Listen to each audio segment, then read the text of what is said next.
Bem-vindos ao Da Capa à Contra Capa. Hoje sabemos que houve encontros entre Homo sapiens e Neandertais, tal como ocorreram outros movimentos e misturas de populações antigas. São as novas tecnologias que têm permitido estudar genomas antigos, conhecer melhor a história das populações humanas.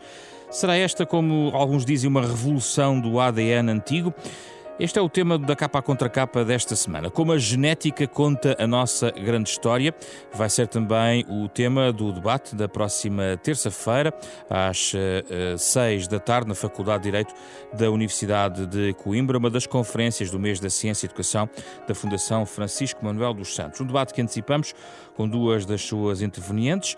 Eugénia Cunha será moderadora deste debate, é antropóloga da Universidade de Coimbra e diretora do Instituto de Medicina Legal de Lisboa. E Luísa Pereira, investigadora do I3S, Instituto de Investigação e Inovação em Saúde, associada à Universidade do Porto, uma especialista em genética populacional humana. Luísa Pereira a partir dos estúdios de Gaia, Eugénia Cunha via Skype a partir de São Paulo, no Brasil, neste Da Capa à Contra Capa, parceria semanal da Fundação Francisco Manuel dos Santos com a Renascença.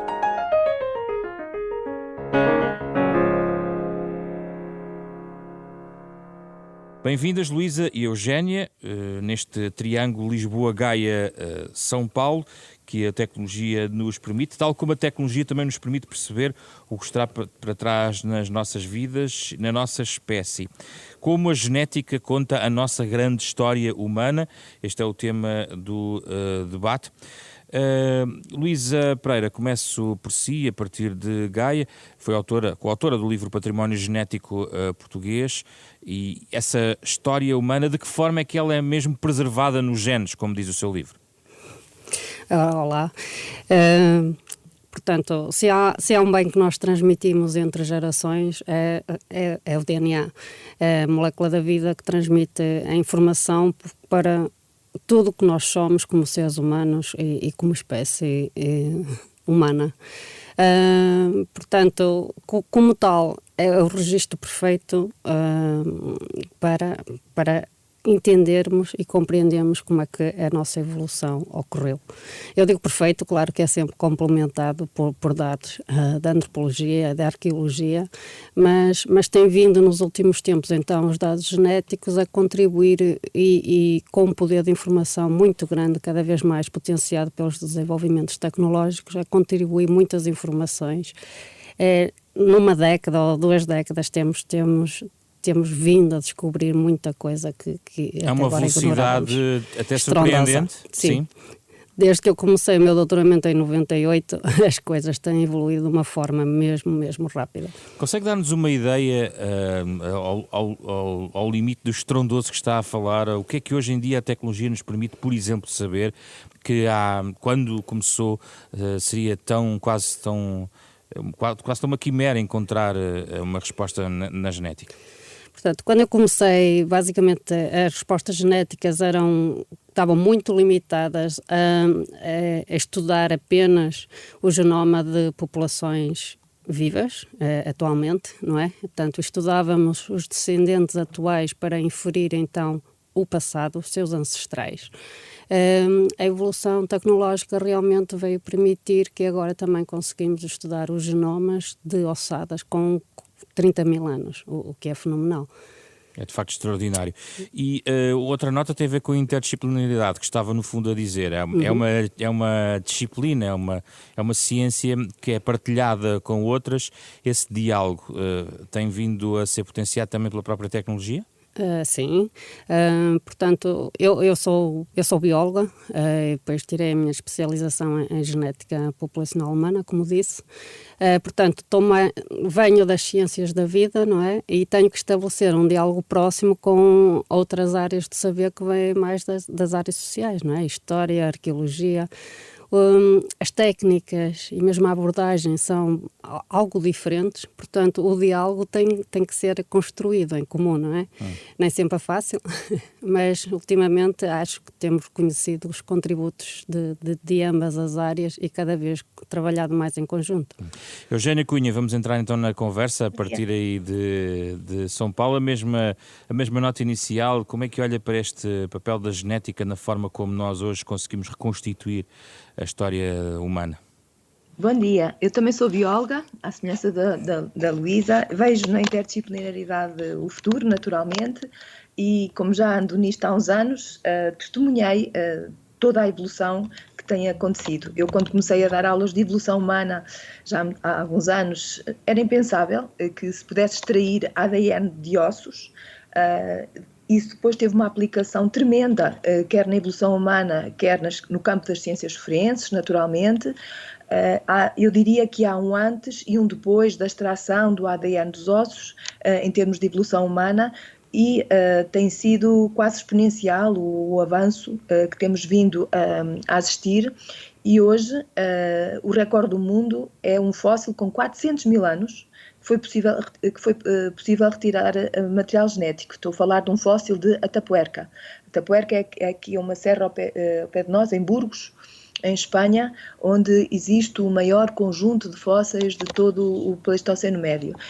E, como estava a Luísa a dizer, a descodificação do nosso próprio genoma é relativamente recente. Acho que o primeiro rascunho é 2001, estamos em 2019, e a partir daí conseguimos descodificar ADN do chimpanzé, do gorila, do orangotango, os nossos parentes mais próximos, vivos, e pela primeira vez conseguiu-se descodificar o ADN de um Neandertal. Eu estou a falar de ADN mitocondrial, estou a falar de ADN nuclear, e isso tem um potencial extraordinário. Hoje não temos qualquer dúvida que houve, como começou o programa por dizer, cruzamentos entre nós e os neandertais, e nós e os denisovianos, e os denisovianos com os neandertais. A situação anómala é, efetivamente, sermos hoje a única espécie viva. Somos anormais, digamos assim, nesta... Não somos anormais. O período em que vivemos é que há cerca de, talvez, 30 mil anos, até há 30 mil anos ainda havia denisovianos e neandertais. Desde aí é que somos a única espécie viva. Também referir que esta possibilidade de manipular genoma tem uma aplicação tremenda também na parte da saúde, naturalmente.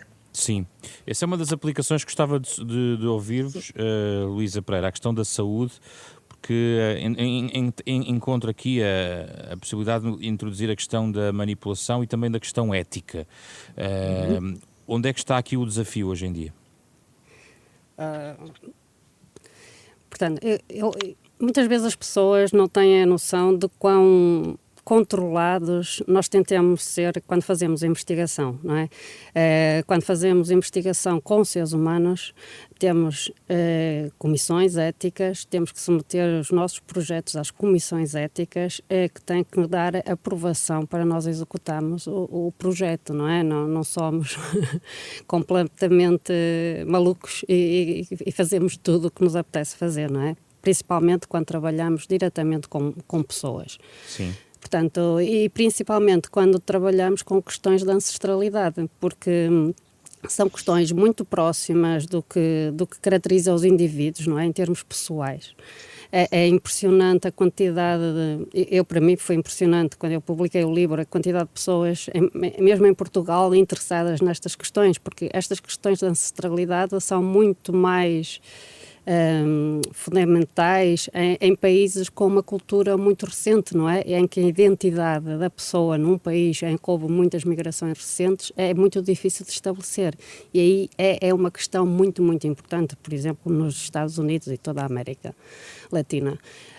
Mas mesmo em Portugal é muito interessante ver a quantidade de pessoas interessadas em saber um pouco mais sobre a sua ancestralidade e já recorrem então a estes estudos genéticos para ter mais informações. E muitas vezes nós achamos especiais, não é? E eu digo sempre às pessoas, calma, realmente nós como portugueses somos especiais porque estamos aqui, apesar de estarmos num cantinho da Europa, tivemos muitas migrações para esta zona. Realmente o mar Mediterrâneo foi muito aproximador de todos os povos ao longo de todo o Mediterrâneo e nisso somos realmente enriquecidos em termos genéticos. Sim, mas voltando à questão da saúde, os desafios são sobretudo para o futuro, não é? E já atuais, quer dizer, hoje em dia ainda já começamos a fazer, mesmo em termos de diagnóstico genético, a usar a informação do genoma completo. Ainda temos bastante que compreender a linguagem da vida. Já sabemos muitas variantes genéticas que estão associadas a algumas doenças, contribuem para a suscetibilidade do indivíduo para desenvolver doenças complexas, mas não sabemos tudo, não. E sente-se o peso de alguns países que vão mais à frente ou menos à frente no peso que estão a dar a este tipo de investigação?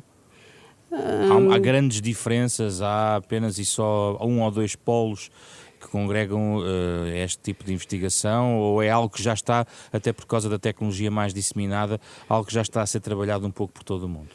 A tecnologia é ainda cara, não é? E portanto, países com maior poder económico têm uma vantagem competitiva, nomeadamente em termos numéricos, não é? De conseguirem fazer 200 genomas completos de DNA antigo, não é? E nisso há um ou dois centros que realmente lideram. Mas mesmo, em geral, o conhecimento está muito disseminado e partilhado por todos os países. Portanto, em Portugal, esse conhecimento de como fazer existe e já vai havendo alguma tecnologia.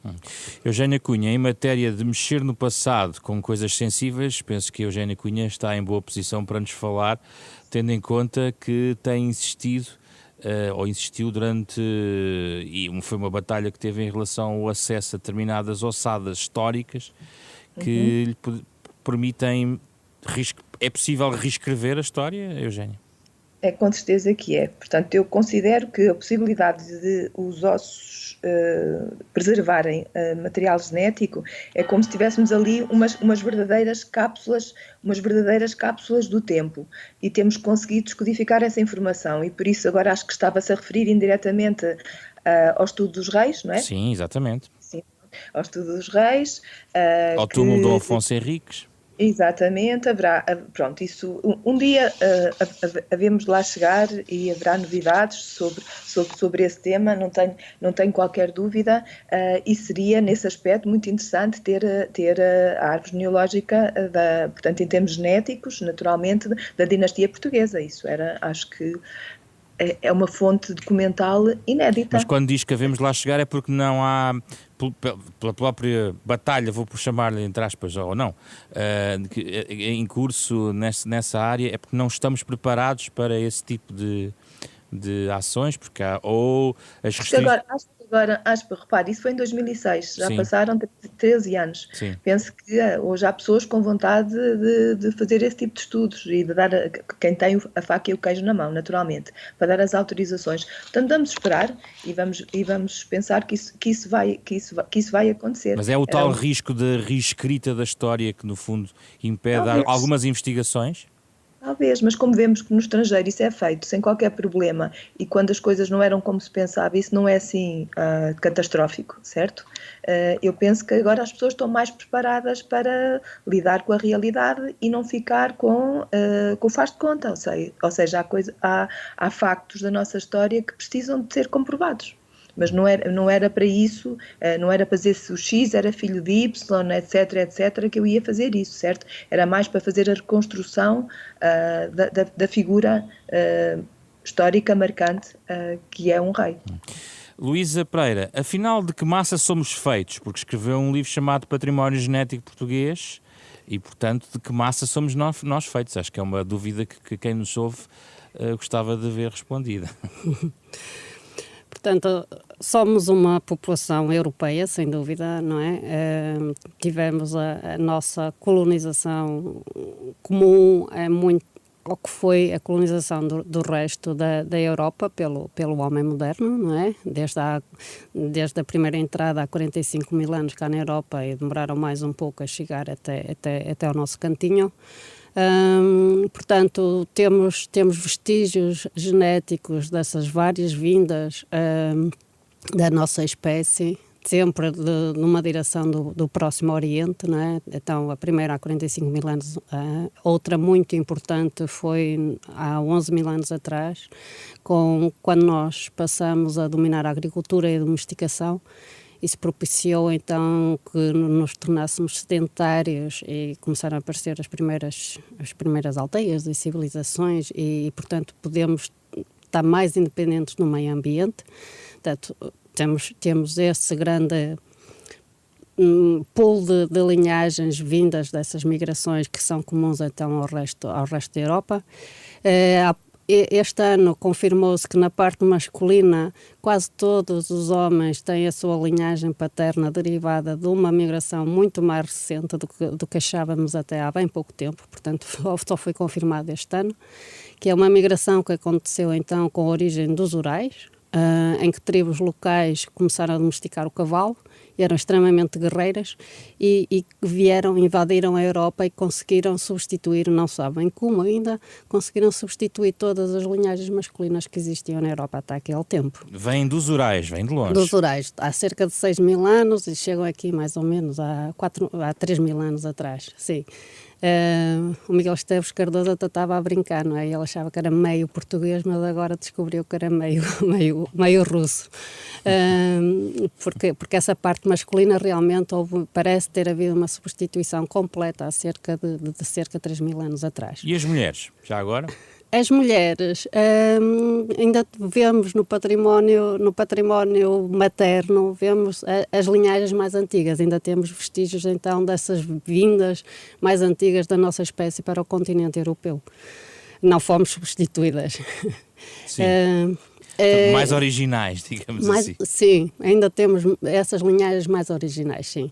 Como estava a dizer antes, foi grandes migrações ao longo de toda a bacia do Mediterrâneo, não é? E essas já são difíceis de distinguir em termos de datação genética, da datação molecular, como nós dizemos, porque são povos já muito relacionados entre si, muito idênticos geneticamente. Portanto, distinguir o que é fenício, o que é grego, o que é judeu, o que é muçulmano, já é mais difícil, mas temos cá, com certeza que essas migrações todas nos influenciaram e nos deixaram cá vestígios. Eu estava a ouvir, e vou continuar, tenho aqui mais questões para a Luísa, mas estava a ouvir isto e estava a pensar, a Eugénia está no Brasil e eventualmente lhe podem questionar sobre também a forma como, digamos, a relação atlântica e histórica também entrou nesta equação. Tem algo a dizer-nos?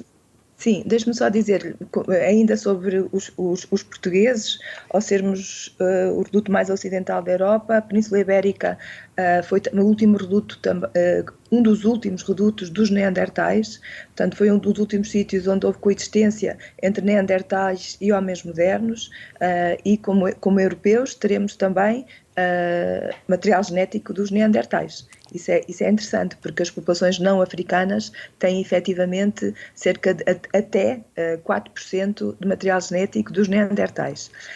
Isso, portanto, acho que era interessante também discutir isso. Relativamente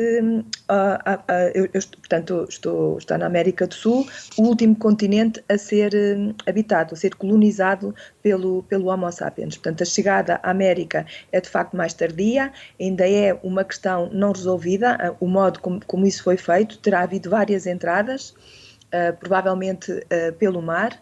A genética populacional aqui é algo no Brasil que está bem desenvolvida, devido sobretudo a um grande precursor, que foi o professor Salzano, de Porto Alegre, creio, de Porto Alegre, isso. A genética tem mostrado as tais várias migrações que houve na colonização do continente americano. Umas pela América do Norte, pelas duas costas, e outra naturalmente aqui na América do Sul. Monte Verde no Chile é uma grande possibilidade, e depois temos aqui no Brasil a zona de Minas Gerais, nos arredores de Belo Horizonte, e depois temos o Piauí também, que eu tenho alguma esperança que num futuro próximo os ossos mais antigos descobertos no Brasil possam não só ter uma datação mais credível, como, sobretudo, serem estudados em termos genéticos, de modo a poder dar novas pistas sobre como eram os colonizadores, portanto, os que aqui chegaram há cerca de 22.000 anos ao Brasil. E as colonizações recentes não entram nesta equação? As colonizações recentes também entram nessa equação, mas isso já tem a ver com a genética populacional atual, certo? Certo. Estou a falar de coisas mais antigas. Aliás, aqui no Brasil, aqueles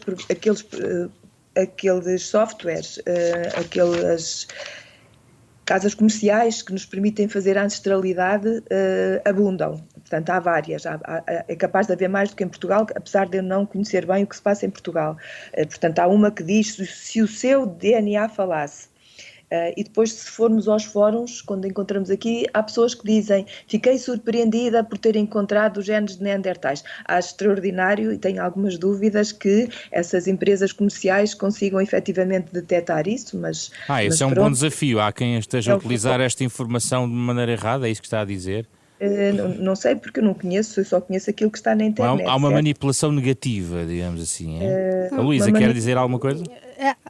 Não há informação completa, ou há tendência de algumas empresas de exagerar na resposta que podem dar, para se tornarem mais apelativas. Exato, do ponto de vista comercial, certo? Sim, mas aqui nós conseguimos, a partir dos chips que contêm um certo número de variantes, conseguir inferir a mistura neandertal.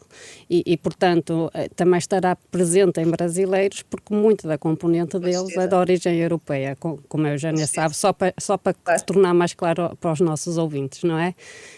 Portanto, isso é possível e é correto. Luísa, quando saiu o seu livro, falou-se também sobre a questão da influência da ligação com da portugueses. África Exatamente. E a questão dos escravos. O que é que fica em Portugal de tudo isso, na marca que fica?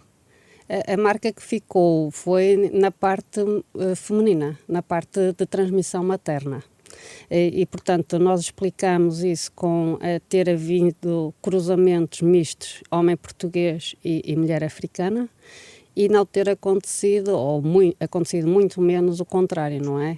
Cruzamento entre homem africano e mulher portuguesa.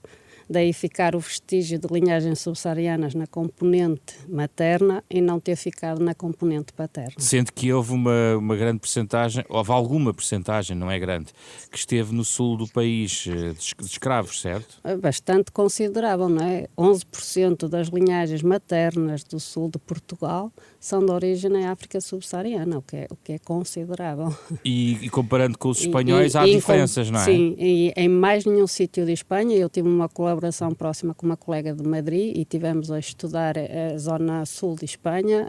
A percentagem é muito inferior em relação à portuguesa. Nada a fazer, está tudo nos nossos genes, não podemos apagar isso, pois não, Luísa? Eu acho que só temos que ficar...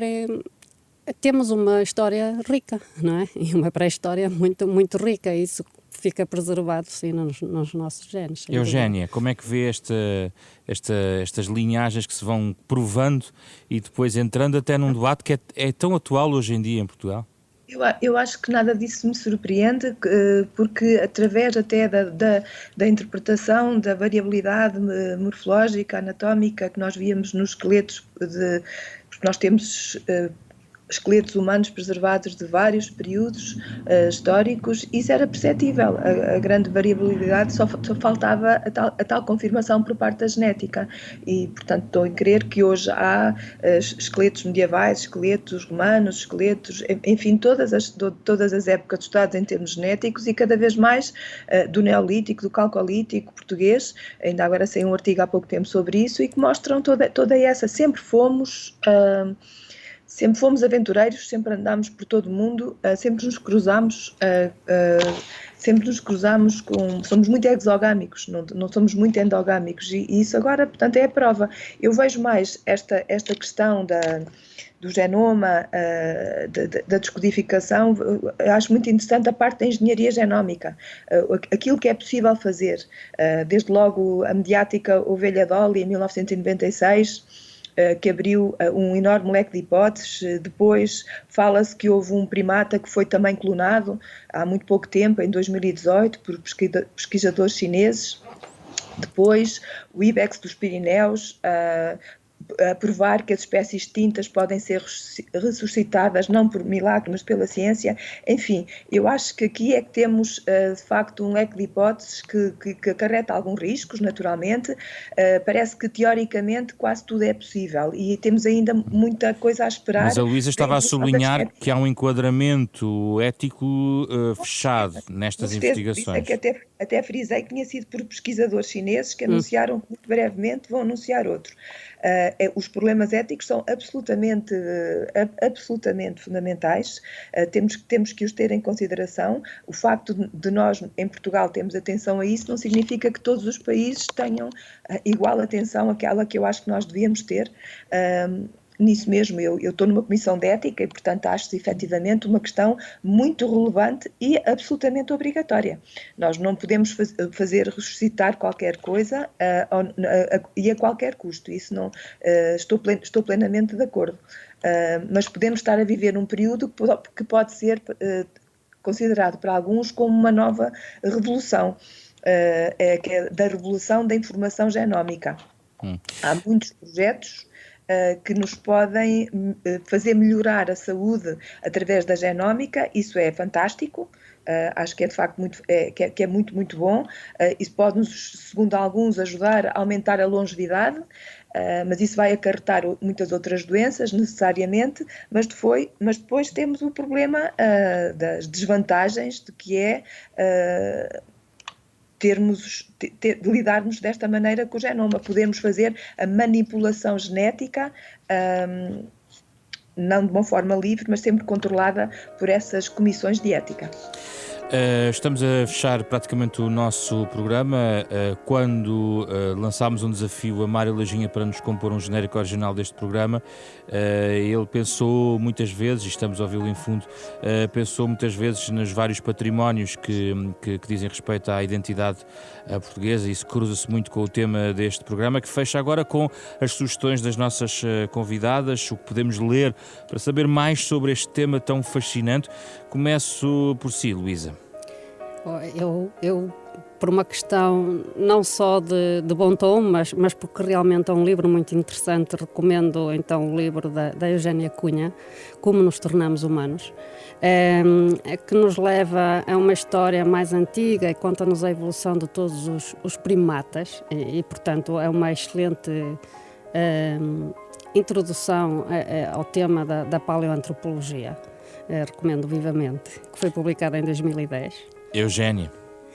Então, naturalmente, obrigada, Luísa. Também recomendo o livro da Luísa, como não podia deixar de ser, mas tenho que te chamar a atenção que o meu livro tem quase 10 anos e, por isso, cada investigação tem a sua data. Claro. E portanto, o livro do David Reich, Who We Are and How We Got Here, Ancient DNA and the New Science of the Human Past, que eu acho que está traduzido, mas eu costumo ler os originais. O livro do Church e Regenesis, How Synthetic Biology Will Reinvent Nature and Ourselves. São 2 livros que eu recomendo. Diria também que há alguns documentários que, para quem quer aprender, são bastante didáticos. O Becoming Human, do Institute of Human Origins da Arizona State University, ou em francês Le Premier Homme, o primeiro homem. São de facto muito didáticos e para quem quer aprender acho que está muito bem. E já agora temos que reforçar também então o que nos trouxe é este programa, não é? Que é o livro do Svante Paabo, então, que vai ser editado pela Gradiva, que o Homem de Neandertal. Que é um biólogo especializado em genética evolutiva. Ele é médico. E que estará... Ele é médico. Sim, é médico. E que estará neste debate na próxima terça-feira na Faculdade de Direito da Universidade de Coimbra, como estarão também as nossas convidadas desta semana. Obrigado, Luísa. Muito obrigado, Eugénia, pela vossa disponibilidade. Obrigada. Para este programa, a parceria semanal da Renascença com a Fundação Francisco Manuel dos Santos, para ouvir ao sábado às 9h30 da manhã, sempre que quiserem podcast, ou em rr.sap.pt. Programa esta semana com André Peralta, Carlos Vermelho, Ana Marta Domingos e José Pedro Frazão. Estamos na próxima semana com outro debate.